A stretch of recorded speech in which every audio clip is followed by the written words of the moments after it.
ہماری مائیں وہی زبان اور وہی لہجہ استعمال کیا کرتی تھیں جو کچھ روز پہلے میری بہو نے اپنے بچوں کو شرارتوں سے باز رکھنے کے لیے استعمال کیا تھا۔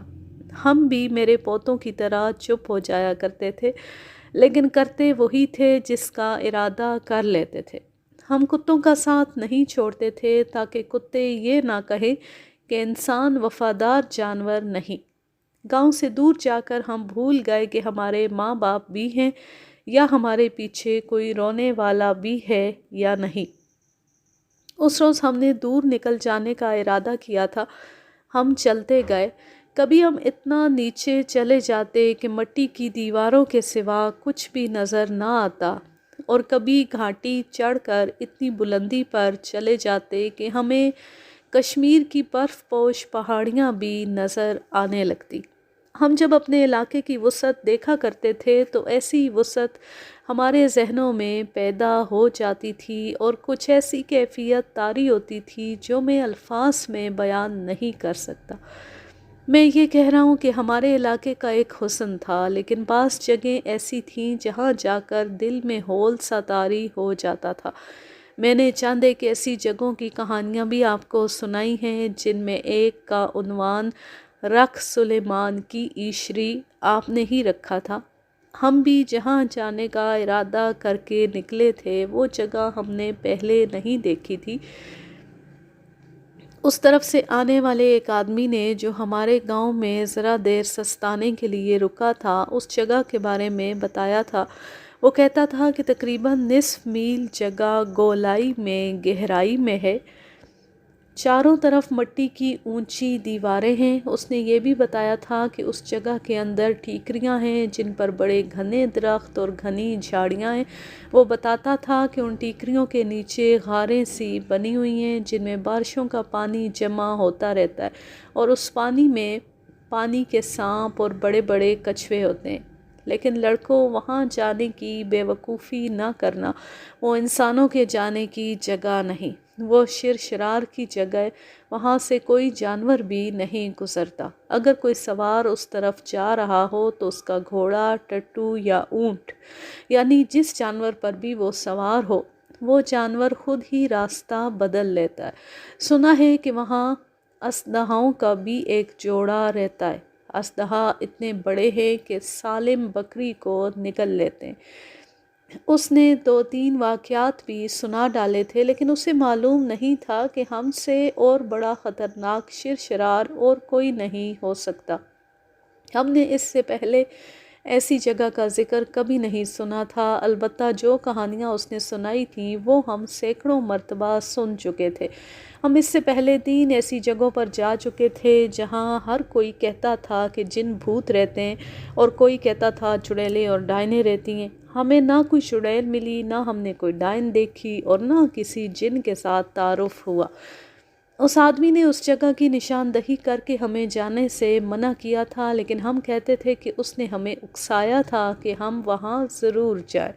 وہ جگہ تقریباً 10 میل دور تھی۔ اس زمانے میں جب ہمارے پاس واحد ٹرانسپورٹ ہماری اپنی ٹانگیں تھیں، 10 میل کا فاصلہ بہت زیادہ سمجھا جاتا تھا۔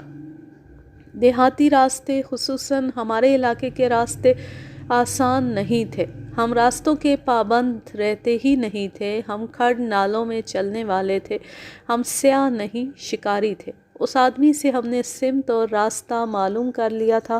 4-5 روز بعد ہم اس طرف چل پڑے۔ ہمارے جانے کا انداز وہی تھا جو میں آپ کو اپنی کہانیوں میں سناتا رہتا ہوں۔ ہماری باتوں کے موضوع وہی تھے جو ہر بار ہوا کرتے تھے۔ ایک دوسرے کے ساتھ ہنسی مذاق اور چھیڑ چھاڑ بھی ویسی تھی۔ ابھی ہم referendum, mid term election, budget, load shedding, دفعہ 144، مارشل لا، جمہوریت جیسے الفاظ سے واقف نہیں تھے۔ زندہ باد اور مردہ آباد کے نعرے بھی ابھی ایجاد نہیں ہوئے تھے۔ دیہات میں ریڈیو، ٹی وی اور VCR بھی نہیں پہنچے تھے، اس لیے ہمارے ذہن صاف ستھرے تھے، ہمارے ضمیر ناگوار بوجھ سے آزاد تھے۔ ہمیں کوئی بات چوری چھپے کرنے کی ضرورت محسوس نہیں ہوتی تھی، ہم کھل کر باتیں کرتے اور کھل کر ہنستے تھے۔ ہم اس خوفناک جگہ کی باتیں کرتے ہوئے بھی ہنس رہے تھے جہاں ہم جا رہے تھے، لیکن اس ہم میں سارے لڑکے شامل نہیں تھے۔ یہ تو ہو نہیں سکتا تھا کہ اس زمانے میں جب دیہات میں تعلیم نہیں پہنچی تھی، دیہاتی لڑکے چڑیلوں، ڈائنوں اور شیر شرار کے وجود سے انکار کرتے۔ ہم صرف 4 نوجوان تھے جو ان کہانیوں سے نہیں ڈرتے تھے جو لوگ سنایا کرتے تھے۔ شیر شرار کو نہ ماننا ہمارا عقیدہ نہیں تھا، نہ میں نے کسی عالم کی کتاب پڑھی تھی۔ فطرت ہی کچھ ایسی تھی کہ خطروں میں جا ٹانگ اڑانے کو جی جاتا تھا۔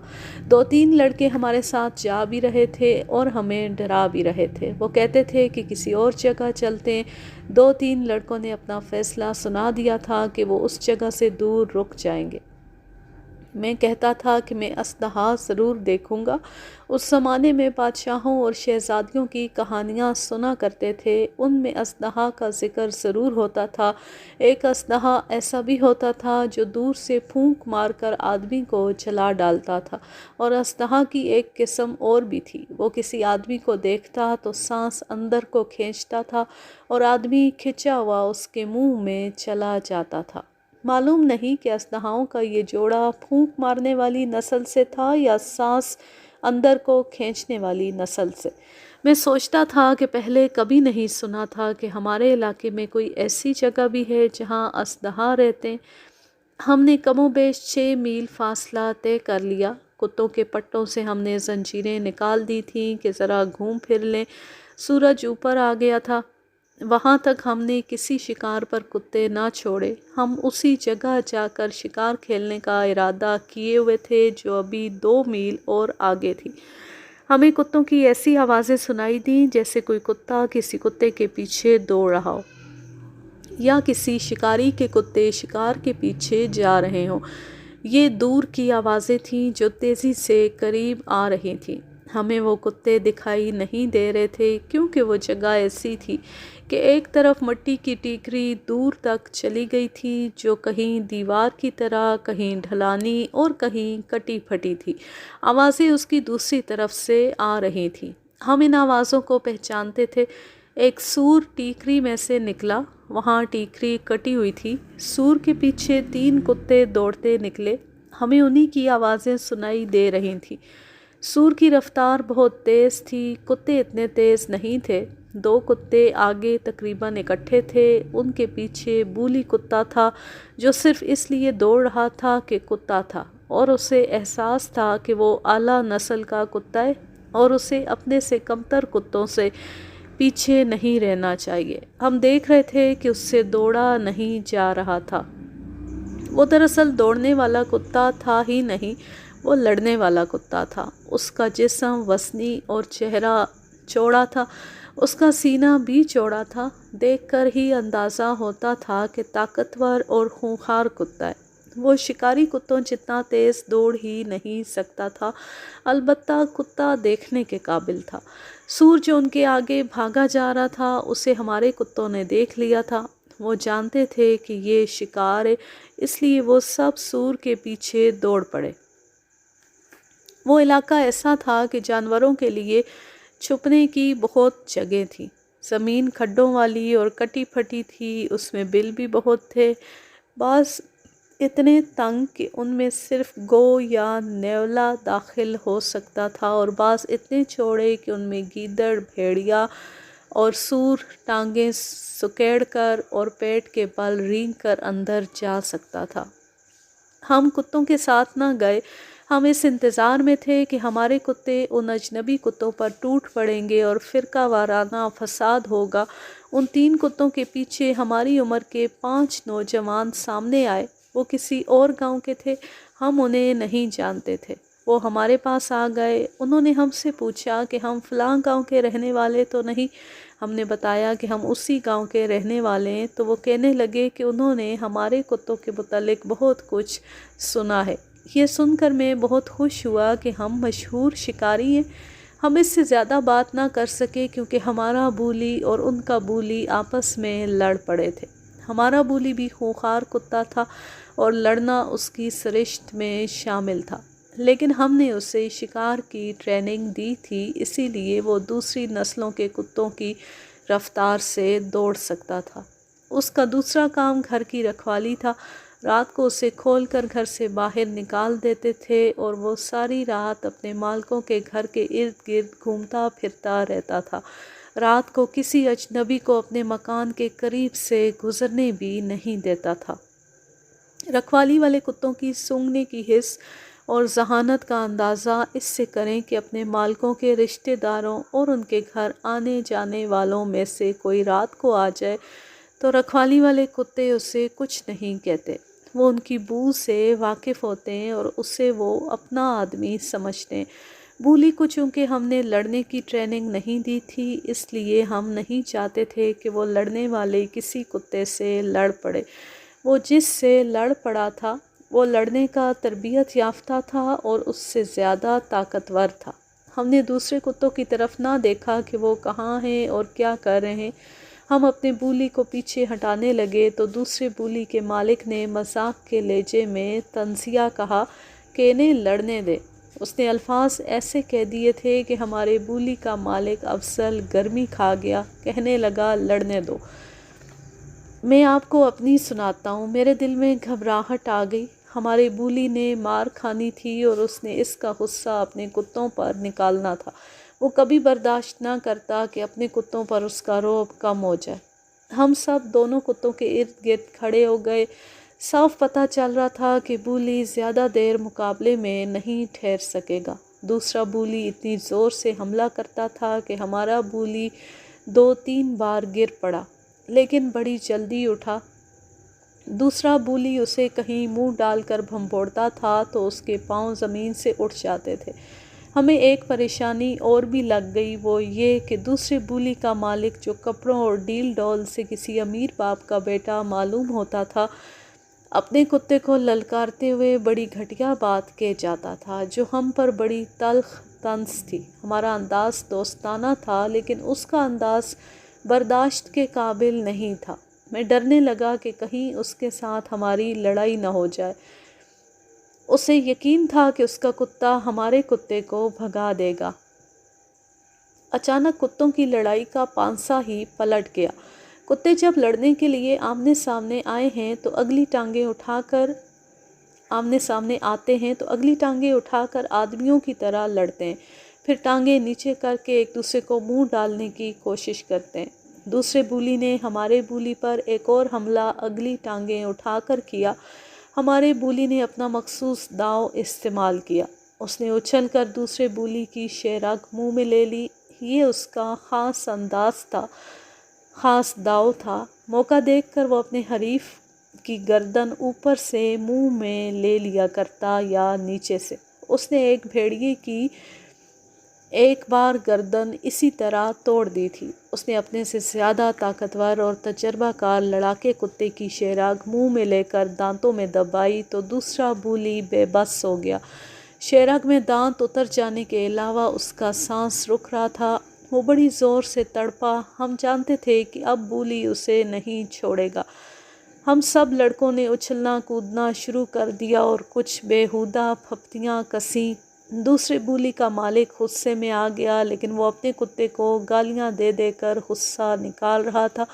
اس کے ساتھی بھی اپنے بولی کا مورال بلند کرنے کے لیے اسے للکار رہے تھے۔ وہ پہلو کے بل گرا تو بھی ہمارے بولی نے اسے نہ چھوڑا۔ وہ پیٹھ کے بل ہو گیا۔ ہمارے بولی کے منہ پر پنجے بھی مارے، لیکن ہمارے بولی کے دانتوں کا شکنجہ اتنا کمزور نہیں تھا۔ دوسرے بولی کے منہ سے خراٹے نکلنے لگے اور اس کا تڑپنا بھی کم ہو گیا۔ پکڑو اوئے اپنے کتے کو، اس کے مالک نے رعب سے کہا۔ تم ہی تو کہتے تھے لڑنے دو، اب لڑنے دو۔ افضل نے اسے کہا، ابھی تمہارا کتا مر جائے گا۔ ہمارے ایک دوست موٹر نے کہا، پھر اسے اٹھا کر لے جانا۔ وہ چھچورا اور اوچھا لڑکا تھا۔ اس نے آگے بڑھ کر ہمارے بولی کو زنجیر ماری۔ میں اس کے پیچھے تھا۔ اس نے ہمارے بولی کو مارنے کے لیے ایک بار پھر زنجیر گھمائی۔ جو ہی زنجیر پیچھے آئی میں نے پکڑ لی اور زور سے پیچھے کھینچی۔ وہ بڑا تندرست بلکہ ہٹا کٹا نوجوان تھا۔ میرے جھٹکے سے پیچھے کو گرنے لگا۔ میں نے اسے سہارا دے کر گرنے نہ دیا۔ افضل اور شہباز خان آگے آ گئے۔ اگر اب کتے کو زنجیر ماری تو پتھر مار مار کر تیرے کتے کو مار ڈالیں گے، افضل نے کہا۔ شہباز خان نے اپنی بولی کی پیٹھ تھپ تھپائی اور ہلّا بولی چھوڑنا نہیں کا نعرہ لگایا۔ بولی اور شیر ہو گیا اور اس نے نیچے گرائے ہوئے بولی کو بھنپوڑنا شروع کر دیا۔ اس کا مالک اور مالک کے ساتھی 5 تھے اور ہم 12-13 تھے، اس لیے وہ چپ رہے۔ اچانک ایک اور ہنگامہ شروع ہو گیا جس کے متعلق ہم نے سوچا ہی نہیں تھا۔ ہمارے کتے سور کی تلاش میں لگے ہوئے تھے۔ وہ مایوس ہو کر واپس آ گئے۔ انہوں نے دیکھا کہ ان کا لیڈر ایک کتے کی شیرک منہ میں لیے اسے گرائے ہوئے، تو وہ گرائے ہوئے کتے پر ٹوٹ پڑے۔ وہ اسے شکار سمجھے تھے، یہ ان کی عادت بھی تھی اور ان میں 2-4 کتے خوش آمدی بھی تھے۔ وہ اپنے لیڈر کو خوش کرنے کے لیے دوسرے بولی پر ٹوٹ پڑے تھے۔ اب ہم نے محسوس کیا کہ لڑائی ختم کرا دی جائے۔ وہ ہم نے کرا دی۔ اپنے بولی کو بڑی مشکل سے پیچھے کیا۔ دوسرا بولی اٹھا تو جو اس نے واویلا بپا کیا وہ اس کی مظلومیت اور شکست کا بڑا بلند ثبوت تھا۔ وہ دوڑتا رکتا اور دوڑتا تھا۔ اس کا دم گھٹ گیا تھا جس سے وہ بری طرح دہشت زدہ ہو گیا تھا اور گھبراہٹ کا شکار ہو گیا تھا۔ جب اس کے مالک نے اسے پکڑا تو وہ مالک کی ٹانگوں میں جا گھستا اور اس کے ہاتھ نہیں آتا تھا۔ اس کے باوجود ہم سب کی رائے یہ تھی کہ یہ اعلیٰ نسل کا لڑاکا کتا ہے۔ دیکھو بھائیو، اس کے مالک نے کہا، یہ تو ان کی ویسے ہی لڑائی ہو گئی تھی۔ اب دن مقرر کرو اور کتا لے آنا، باقاعدہ لڑائی ہوگی۔ ہم نے اسے بتایا کہ ہمارا کتا لڑنے والا نہیں، یہ شکاری ہے، ہم اسے نہیں لڑائیں گے۔ یہ میری بے عزتی ہے، اس نے کہا۔ اس کتے نے کسی میدان میں مار نہیں کھائی تھی، یہ میری عزت بے عزتی کا سوال ہے۔ ہمیں بھوک لگی تھی، سب روٹیاں وغیرہ ساتھ لائے تھے۔ ہم ایک درخت کے نیچے بیٹھ گئے، چادر بچھا کر سب نے روٹیاں ڈھیر کر دیں۔ ان 5 کو ساتھ بٹھا لیا اور انہیں کھانا کھلایا۔ یہ نوجوان جس کا نام سلطان تھا ایک صوبیدار کا بیٹا تھا۔ وہاں سے 4-4.5 میل دور ایک گاؤں کا رہنے والا تھا۔ ان کی زمین بہت تھی۔ میں افضل اور شہباز خان اسے دوست بنانا چاہتے تھے لیکن وہ دوست بننے پر آمادہ نظر نہیں آتا تھا۔ عقل مند تو ہم بھی نہیں تھے لیکن صوبیدار کا یہ سلطان عقل کے معاملے میں تنگ دست تھا۔ وہ ہم پر رعب جمانے کے لیے عجیب احمقانہ باتیں کرتا تھا۔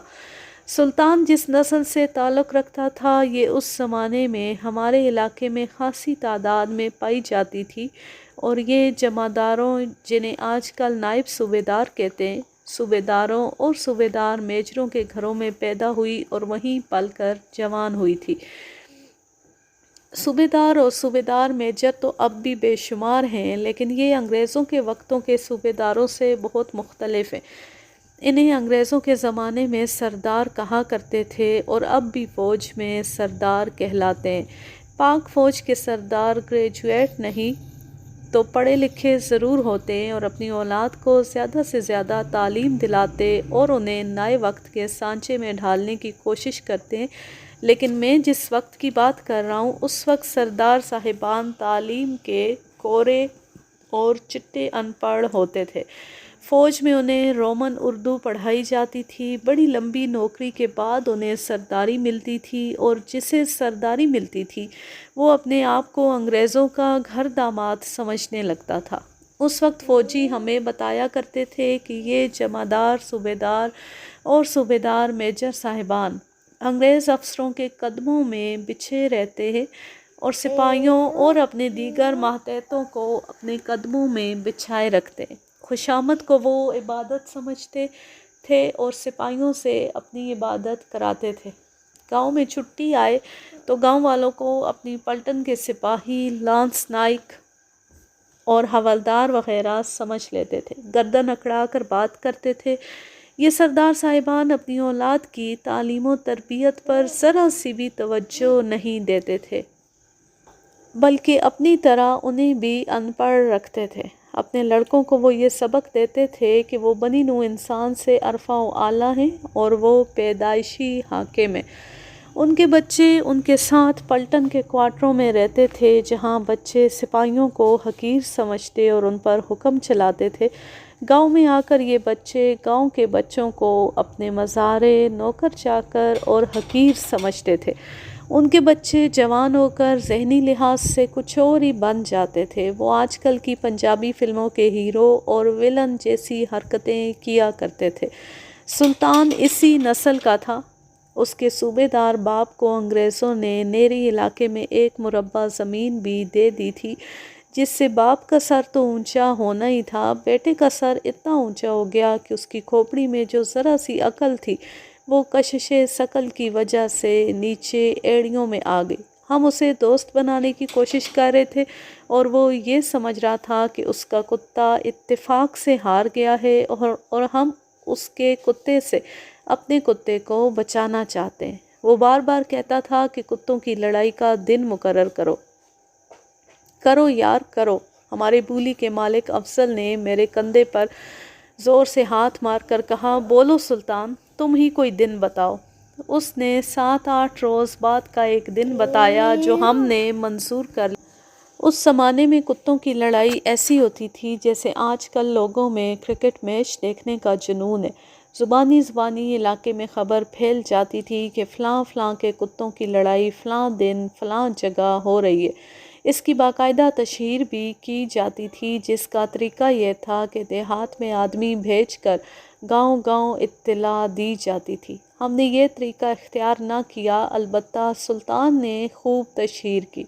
یہ ہمیں لڑائی والے دن لڑائی کے اکھاڑے میں جا کر پتہ چلا۔ سینکڑوں تماشائی اکٹھے ہو چکے تھے اور ڈھول بج رہے تھے۔ ہمارے ساتھ کم و بیش 50 آدمی تھے اور ہم بھی 2 ڈھول ساتھ لے گئے تھے۔ کتوں کی لڑائی میں ڈھول کوئی نئی چیز نہیں تھی، یہ اس وقت لازمی سمجھے جاتے تھے۔ ہم اس دستور کے مطابق اپنے کتے کے ساتھ ڈھول لے گئے تھے، لیکن حقیقت یہ ہے کہ ہم سب ڈرے ہوئے تھے کہ ہمارا بولی پٹ جائے گا۔ میں نے آپ کو بتایا ہے کہ یہ بولی شکار کا عادی ہو چکا تھا، جس سے اس کی لڑنے والی خصلت دب گئی تھی۔ ہم یہ بھی سوچ سوچ کر پریشان ہوتے تھے کہ ہمارا بولی اپنی ٹیم کے کتوں کی پٹائی کر لیتا تھا، کیونکہ وہ اس سے ذرا کمزور تھے۔ خطرہ یہ تھا کہ وہ اپنے جیسے طاقتور کتے کو بھی کمزور سمجھ کر پیٹنے کی کوشش میں پٹ جائے گا۔ تماشائیوں میں جا کر ہمیں پتہ چلا کہ سلطان کا کتا تو بہت ہی مشہور ہے اور اس کے مقابلے میں جو کتا آیا وہ میدان چھوڑ کر بھاگا۔ جب دونوں کتے میدان میں لائے گئے تو ایسے محسوس ہونے لگا جیسے سلطان خود ہمارے کتے سے لڑے گا۔ اس کے کتے کو 2 آدمیوں نے پٹے سے پکڑ رکھا تھا۔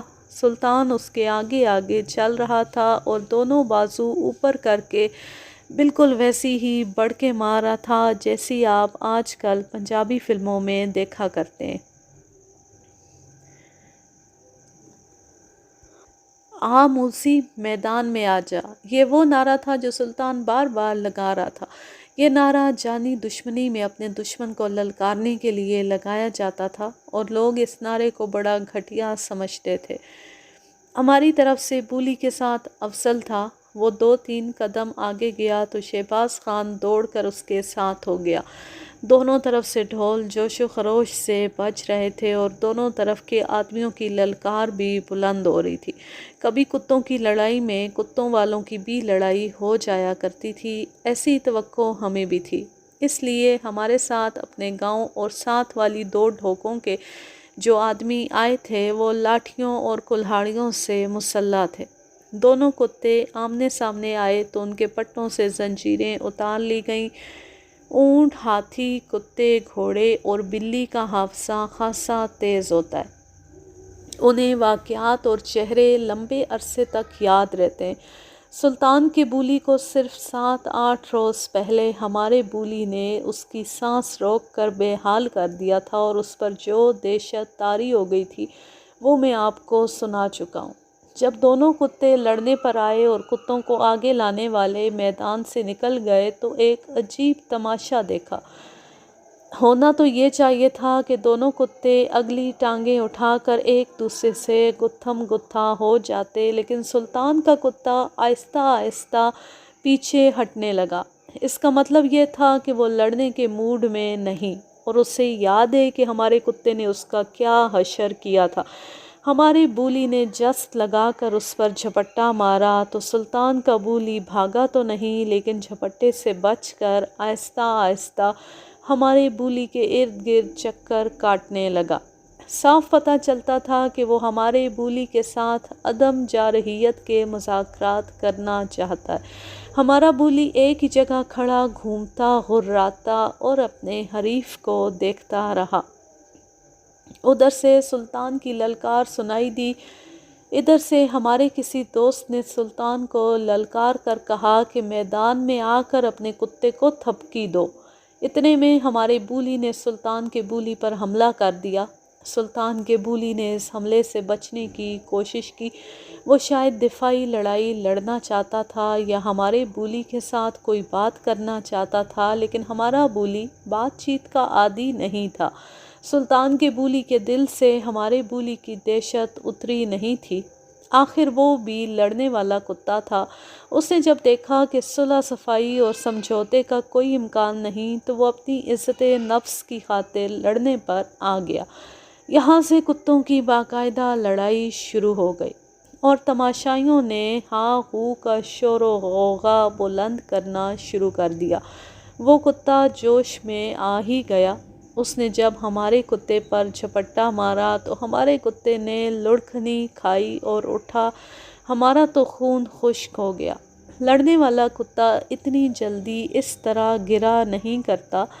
وہ اٹھا ہی تھا کہ اس کے حریف نے اس کی گردن پر اوپر سے منہ ڈالا اور جب بھنبوڑا تو ہمارے بولی کے پاؤں اکھڑتے صاف نظر آنے لگے۔